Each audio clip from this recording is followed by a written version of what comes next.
চট্টগ্রামের এমন একটি সাবান আছে যার নাম শুনলেই অনেকের শৈশবের স্মৃতি ফিরে আসে।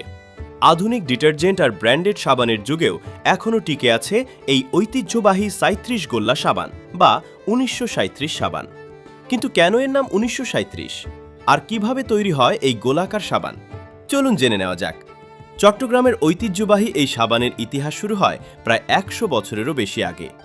ব্যবসায়ী হাজী নুর আলী সওদাগর ১৯১৯ সালে এই সাবানের উৎপাদন শুরু করেন।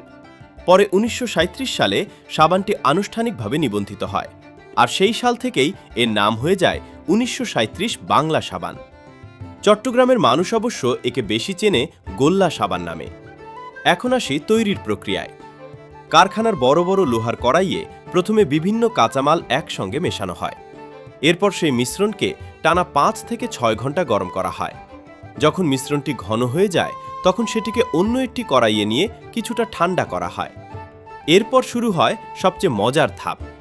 শ্রমিকরা সাবানের মণ্ডকে দুটি অর্ধ গোলাকার ছাঁচে ভরে নেন। তারপর দুই অংশ জোড়া লাগিয়ে সম্পূর্ণ গোলাকার আকৃতি তৈরি করা হয়।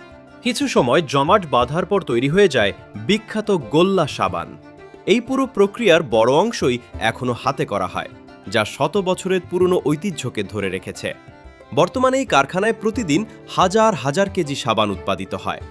বড় গোল্লা সাবানের ওজন প্রায় আধা কেজি পর্যন্ত হয়ে থাকে। কাপড় ধোয়ার জন্য এর ব্যবহার সবচেয়ে বেশি হলেও অনেক পরিবার এখনও এর পরিষ্কার করার ক্ষমতার উপর ভরসা করে। ১ শতাব্দীরও বেশি সময় ধরে টিকে থাকা এই ১৯৩৭ গোল্লা সাবান শুধু একটি সাবান নয়, বরং চট্টগ্রামের শিল্প ঐতিহ্যের একটি অংশ। আধুনিকতার ভিড়ে হারিয়ে না গিয়ে এখনও নিজের স্বকীয়তা ধরে রেখেছে এই ঐতিহাসিক পণ্য। তাই যদি কখনো চট্টগ্রামে যাওয়ার সুযোগ হয় তাহলে এই ঐতিহ্যবাহী গোল্লা সাবানের গল্পটি অবশ্যই মনে রাখবেন, কারণ এটি শুধু একটি সাবান নয়, এটি বাংলাদেশের শিল্প ইতিহাসের জীবন্ত সাক্ষী।